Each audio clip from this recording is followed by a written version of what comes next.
Autism South Africa, an organization which is dedicated to advocating for the rights and welfare of persons with disabilities. Dr. Akinsiku has been recognized for exceptional work and was named one of the top 20 influential women of 2022 in South Africa. In addition to her work with Annie Steves, she is also the CEO of Tech Hub Holdings Limited, and a Rotarian, and a member of the East African Academies of Childhood Disability and the Global Disability Summit. Over to you, Dr. Singh. Thank you. Good evening. I trust it's already evening, right? Some of us are still transiting with time zone differences, moving forward and backwards, but I trust we're doing okay, right? And pat yourself in the back for sticking it out until this hour, the last session, because sometimes I was telling my friend, they're like, I'm speaking last, oh my God, you know? But then at the end of the day, you get the opportunity to learn everything and hear everyone, and it was really amazing to see all the fellow moms and all the things everyone is doing, and I think that's exactly what we're talking about here today when we're speaking of parental empowerment and engagement in nurturing and the potential of our children on the autism spectrum. Wasn't Leaf just amazing? You know, when I saw that, I'm listening to how much did the mother, have you had all the travels that parents have had to do? I'm just hearing, I moved here, I traveled here, you hear there is something and you just find yourself, trajectory, that's the destination I'm going. But do you know how much it takes to our parents? It is a lot, and a whole lot. So when I saw him and hearing the thoughts of that autistic young adult, and I'm like, this is the greatest question I've had as a parent. What exactly does my son think? When he's quiet, what does he go through? Like, what's going on in his mind? And it was so encouraging to actually see that there is a possibility and the potential that actually there is something going on in there, and I will not give up, right? So Dr. Sylvia is my name, and apart from everything else, I'm a mother, so I'm standing here as a parent of 3. My firstborn is right there, who is like 6'2". Now I look like the sister, yet he's the child. Because I remember when we were at the duty free, they asked me, are we checking it under him or under you? I'm like, I'm the mother, he's a mine. You know, then there is the other 2 who are the ones on the spectrum. They look like twins, they're not twins. I think I'm the only parent who did not have floss photos, you know, like I did not have photos for children. So, sorry to burst your bubble. So, but it's a lot of it on social media. If you go there, you'll be able to see my entire family there. And it's been an incredible journey of ups and downs. And mine will be from a different point, because all I've been hearing is the West, the East, you know. Now let's go to Sub-Saharan Africa and the realities that are there, because it is a whole new, different story. Because when I sit there and I'm listening, I'm like, wow, if only I could have a 10th of the things and the opportunities that are out here, then I think my child will be somewhere totally different, right? Because especially parenting down in Africa, the minute you hear autism, first of all, I remember when I got the diagnosis, for me it was a bit different because we first had gut issues, then we had convulsive disorder, then finally the bombshell came, it's autism. And one of the speakers said that they feel sad when parents are in denial. But for me, for my second child, it took me 9 years. And you would think that because my middle child was already, I knew was autistic, it would be easier. It's never easy, because it felt so unfair. It felt like, is there a God? Like, why would he do this to me, you know? At this point already, I was already a single mom, which is the greatest reality down in our continent, because not all the partners will stick it through with you, and for them it is, oh my God. In the African context, let me just put it that stigma is very, very high. And the minute something is not right, the child shifts from being our child, it's the mother's child. So it is automatically your fault when your child has a disability. So that is the first thing you have to deal with. On top of that, you have the entire community where everyone is asking you, what did you do? Who did you go, who did you fall out with? What did your parents do? So it's considered like a curse. then it is considered that a religious something you did wrong. So everyone is just thinking, what did you do as a mother? So you can imagine yourself, you're trying to just grapple with what is all this. First of all, you had it for the first time. I remember for me it was a blank moment because I'd never had the word autism before, and I was just trying to figure out what this is. And you go digging into Google, which kills you the more, because the things you read, all the I can't, they can't, they won't, they will never, like you go on a, you know when in ICU you get the flat line and the person is dead? That is how we feel. Like you go on like, T, you know, and you're just, okay, that's the process. But how low we allow ourselves to go is what makes the difference as a parent. So we get into reading, we get into asking questions, looking for support groups. All this while for us, you're fearing like, who's going to judge me? I don't want anyone to fear. I'm sure you've seen stories and heard stories of parents locking their kids. In Africa, we have parents tying their children with ropes like goats. Because you have hyperactivity, they have no idea what this is. Everyone is calling your child a mad person, a person with mental illness, and you just don't want that to be the label because you're already dealing with a lot. So what is the easiest thing to do? I will lock them. Now I'm alone. I have to adjust my life. I can't get employment. I have to take care of this. And woe unto you if you have other children that you have to take care of. So there is no social integration for you, for that child. Your life becomes a standstill. And all this just adds this pile to yourself. And our systems don't even help. As much as here I hear there is that center, that center, that center. No, we have zilch. There is no early intervention center that will tell you like, oh yeah, you can go there, you can go there. No. There is, I'll try and find, I'll go to a public school, you go to that public school, your child will be bullied, your child will be returned to sender. You know, sometimes I sit and I'm like, oh God, if only this was male, I'd just put RTS, return to sender. And then maybe life will be a bit easier, right? When you're looking at all the challenges that are thrown at you, but you don't have that option. You have to deal with it. And when you're looking at the entire system in our government systems back in Africa, no one wants to talk about it. That's the fact. Because it's taboo, disability is taboo. Everyone just puts the first thing, it's sorcery. One of the speakers was shocked being told about, he mentioned that he was asked about exorcism. That's our daily life, man. Everywhere you go, it's like, have you seen Pastor so-and-so? Have you got prayers over this side? Have you gone to, because of that religious belief that something can be done, and you find that everyone is running helter-skelter just trying to find a solution to make it go away. And that is something that at the end of the day does not benefit our children, because the more we're taking time trying to look for all these other solutions, listening to the community and what they think about everything else, our children are still regressing and we're not helping. Actually, the sad reality is, I was given a story of a parent at the coastal region. They're very, very religious and they believe in mermaids and all of that. And this lady was told, bring your child and we'll dip them in hot water and they'll be able to walk and they'll be okay. The faith the parent had, they actually did that, but the reverse happened. The child died. They have faith, but faith in the wrong thing. They're willing to do anything, but there is no right information. So what can we do about it in the general space? For autism, the adverse side of it is at least when you walk with your child, they look like a normal child, right? And when we're walking, our environment is the other thing that heightens all the challenges that we face, because when I look at my 13-year-old, he's very handsome and we're walking and he's big, and then you're holding on to him because you know, if you let go something, like he will just dash this way, touch this person, say hi to everyone. And now in our social status these days, people don't believe in being polite and all that.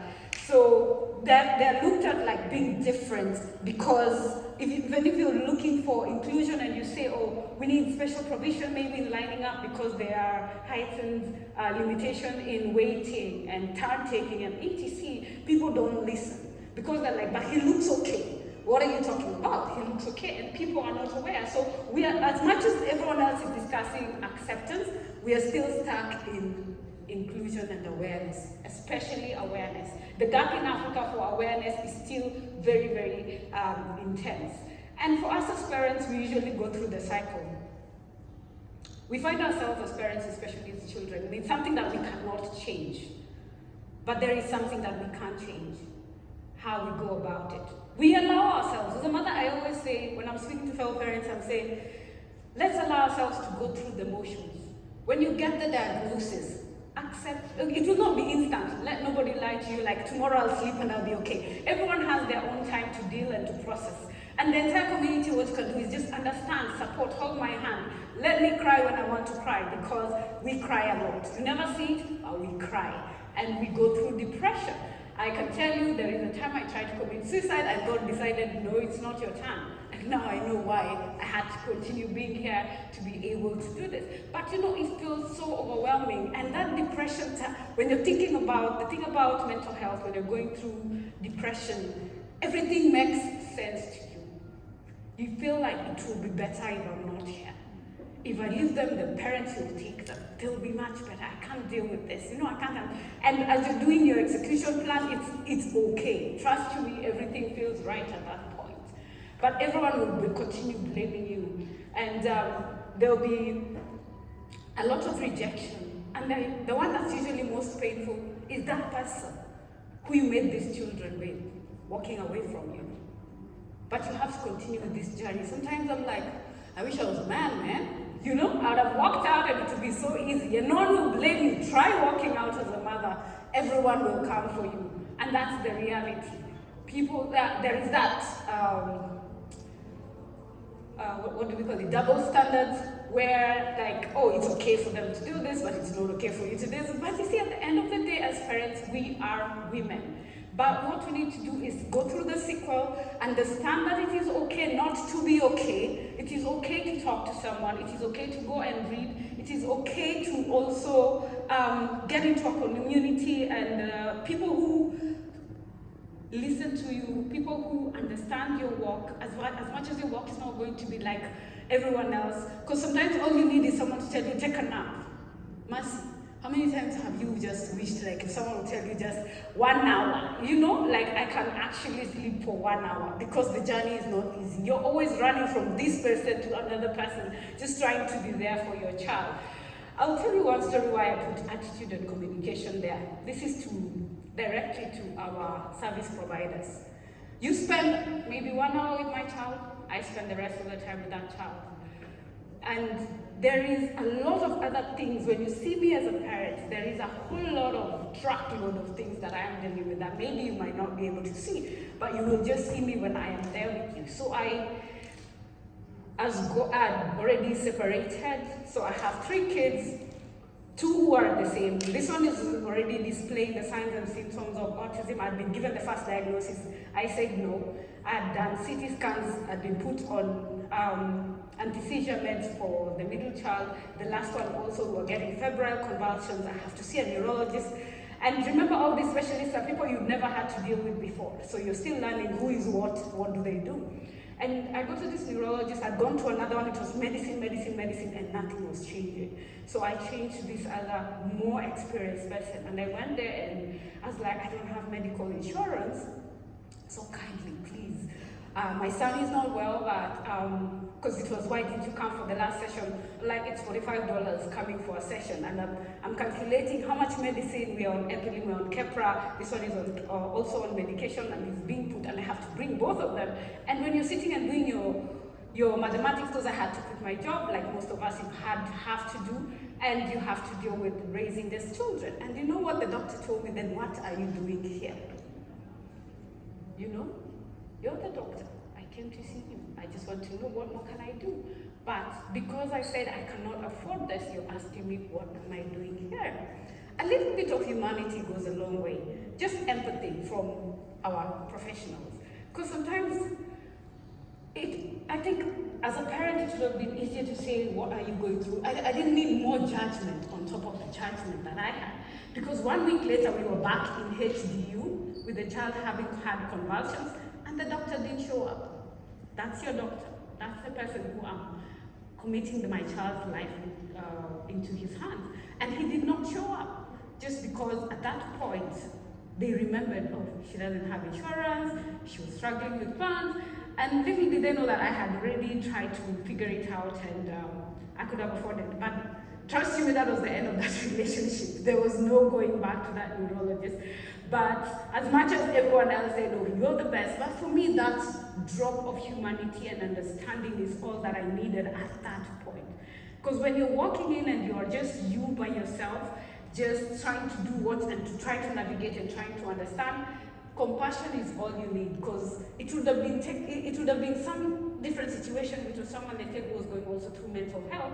Just that one comment would have been enough to tickle them to fall off the bandwagon. As caregivers, the other thing we have to manage our expectations. In terms of we all give back, we all want this child, we have what we want them to be where we see them, but unfortunately that's not always what we have to get. So we just have to adjust it and look at what it is that our children can do. And in our life, this is exactly how it feels. How many of us have watched Bad Box? It was very, very, yes? So it is a mother with 2 kids. You're supposed to navigate across a river, blindfolded. You've never been there before. You're just rowing, and if you open your eyes and you have to walk with the children, there were 2 of them. And that's how it feels when we're navigating through this journey of autism.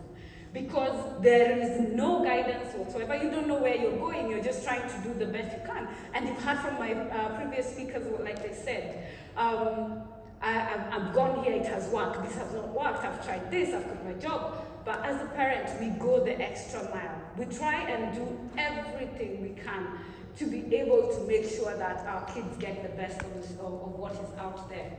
And most people say disability, people with disabilities, remember we are speaking African context here. The notion is people with disabilities are poor, but actually disability is very expensive. If I was to convert the cost of service to what it would mean when you're looking at that, we call them mama mboga. These are the small scale farmers or the women who are selling goods by the roadside. They live on $1 a day or less. Then you're adding therapy, which is around $10 per session. They need to do 3. You add ST, you add medicine for those who need, and they need to feed the rest of the family. Yet they're earning maybe $1 in a day. How do you make that happen? So the challenges that are there in our systems are usually a bit different. And that brings me to that, our reality. All of us, as caregivers, parents, and persons with disabilities, are in the same storm, but we're not in the same boat for sure. We have the same challenges, but we have different levels of challenges and different phases of the challenges that we actually are going through. Because what is easy, because I was listening and I'm like, oh, there is this center. You have options. We don't have options. When you're looking at school setup, we don't have schools. You walk into government school, when here we're talking about 1-to-10 ratio. We're speaking of 1-to-35.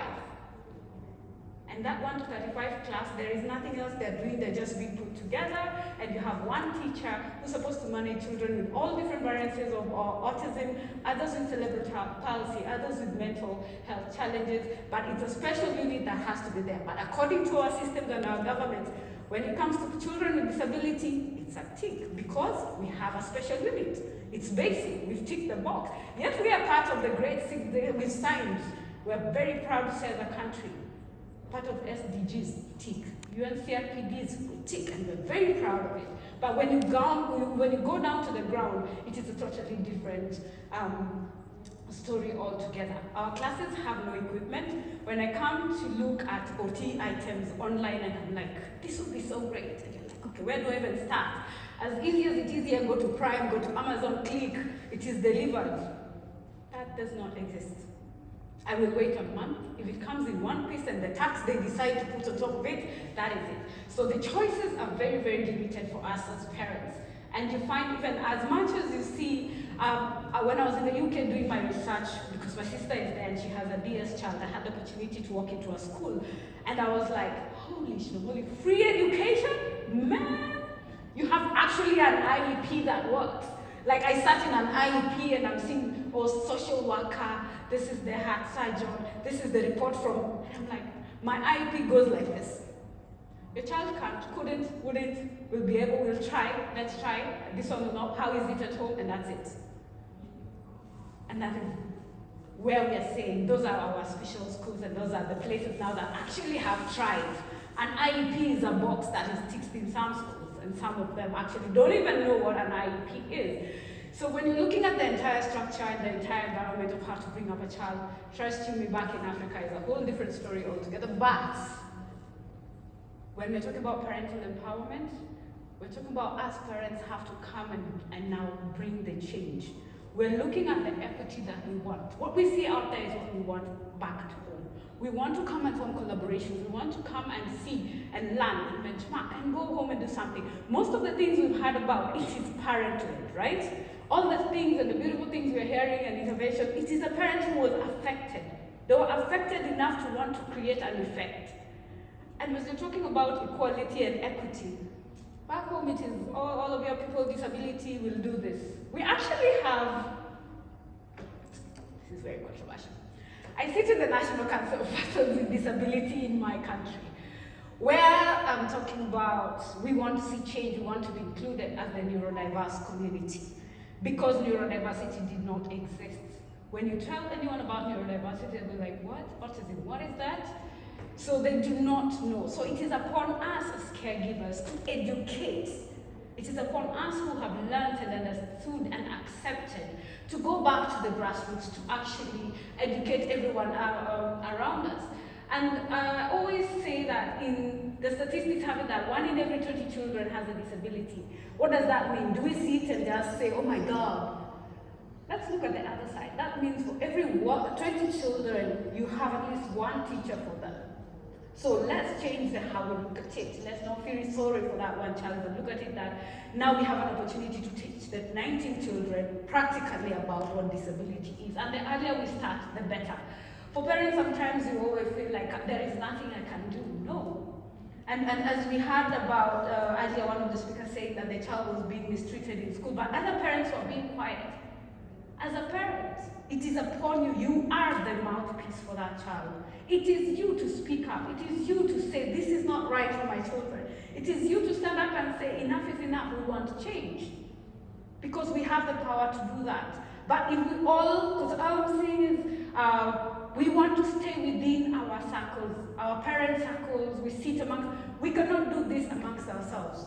We already know what autism is. Our children will grow up and they will have to go back to the community.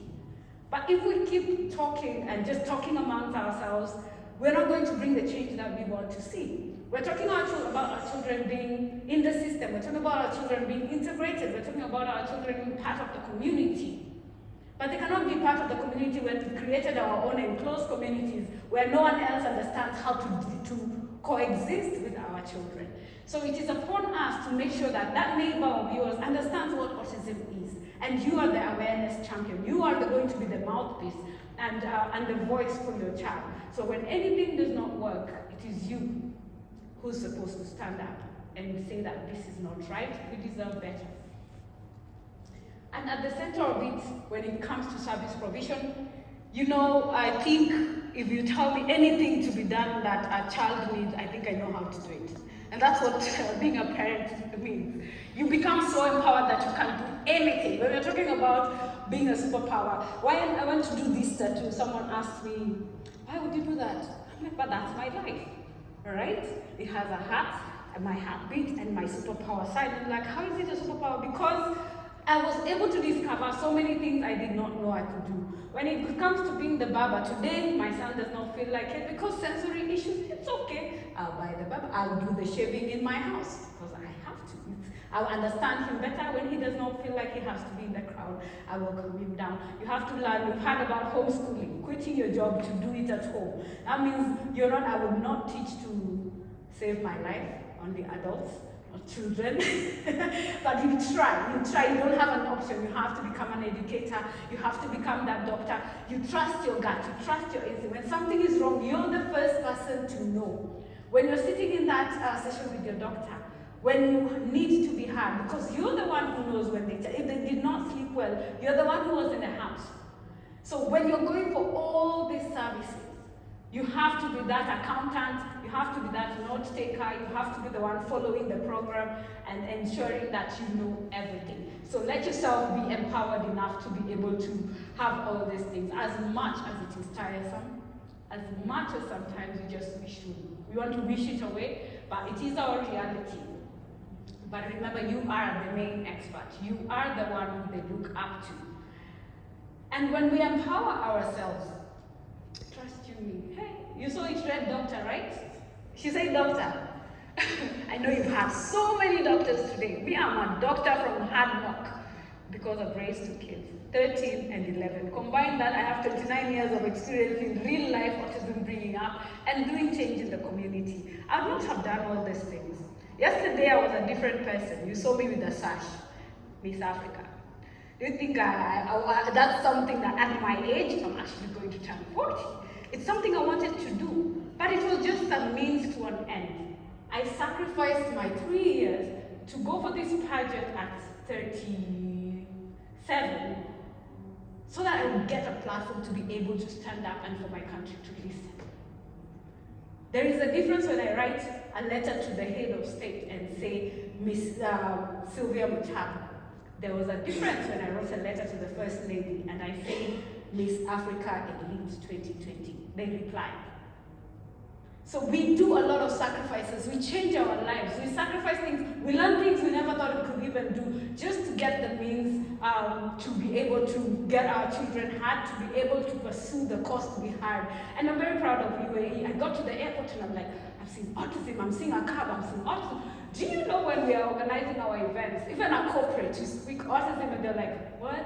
Now, they just look at how many people are you inviting? Remember what I said about disability and being poverty kind of thing. So they're like, they won't buy a product. Like, you don't matter, you don't count. So we've lost even that humanity. So sometimes I'm like, you just don't see it. It is me today. It could be you. Look at the numbers we saw yesterday. We had 1 to 30.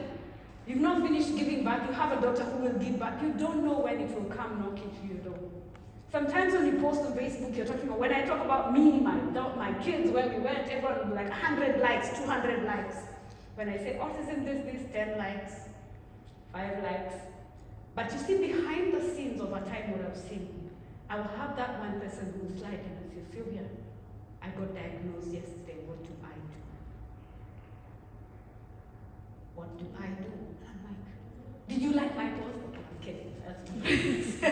But generally, whatever you do, just keep doing it. You might not get the results that you want right now. It might not be immediate, but continue being the protector. Continue taking those bullets to protect your child. Because sometimes, most of the time when we go out in Africa, there is a lot of stigma and bullying for our children. Because I remember a time I wanted my son to really play, and he got into this trampoline.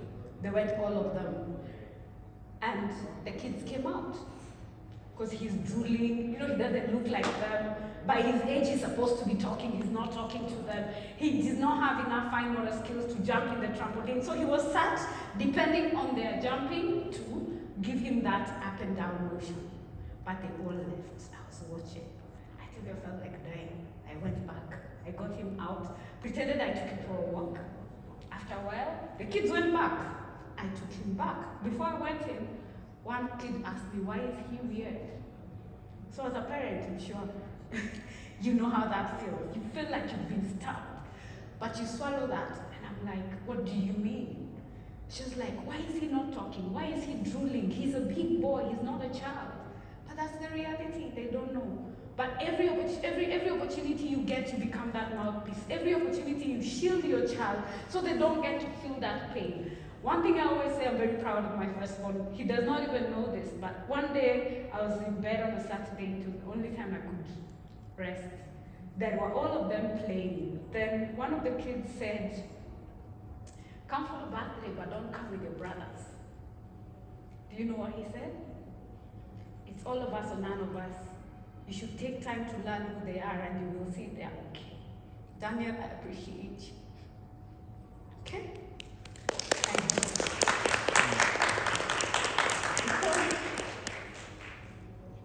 Like Vic said, it's not about one person or that person, it's the entire family that gets affected. 360. He had to grow up faster than you. Had to, because there's just the two of us and two others who need everything from us. So when life happens, we adjust. Because parenthood is about celebrating your child at the point they are, taking your child for who they are and not what you wanted them to be. And that's the easiest way to just go through the motions. Because you know that I don't have expectation. Trust you me, I have big dreams of how my son will be this, will be that. My last one right now, they're all going through this teenage mode, and it's a whole different level of challenges altogether. I'm like, I was just getting a hang of it, man. Then all of a sudden we are changing, we are getting new challenges, I'm not being spoken to, we are not speaking at school, we are become violent, and you're like, when will this cycle ever stop? You want to do everything you want, you can't, and it's so hard to make it happen. So what I always say is like, when the stones are thrown at you, take them and make the ladder and use it to step to the next level, right? So from all these experiences, what I decided to do through And We Speaks, the foundation that we caused, we usually every year do a ride for autism. We do organize medical camps for other parents just to lighten the burden. We're setting up therapy centers in public schools, because you can imagine I have to leave work to take my child to therapy. I have to take them speech this time, OT the next, see the neurologist. Will I sustain a job really with that schedule? So the solutions are amongst ourselves. We are the ones to change the narrative. We are the ones to bring in the solutions that we know that will work. And why we are here, most of us from Africa, is also to see what is out there. Then we see how best we can come together. How best can we mind what is being done out there to make it work for us back in Africa, and see that things are different, and see that our children can be able to catch up and be the best version of who they can be, because it's not our own making, as the world would say, because that in Africa it is our fault, but we have to change the narrative. So let us change it, let us bring everyone else on board, and let us be the parents who change how everyone else look at us as a child. Let's see the able and not the label. Because if we've seen with all the stories, it is because that parents made a sacrifice. It is because of the sacrifices that the parents made that their children have made the great progress. From speaking, we've seen, from making the computer, from fixing phones. It's because that parents gave up everything to make sure that their child gets the best of life and their own potential to be who they are.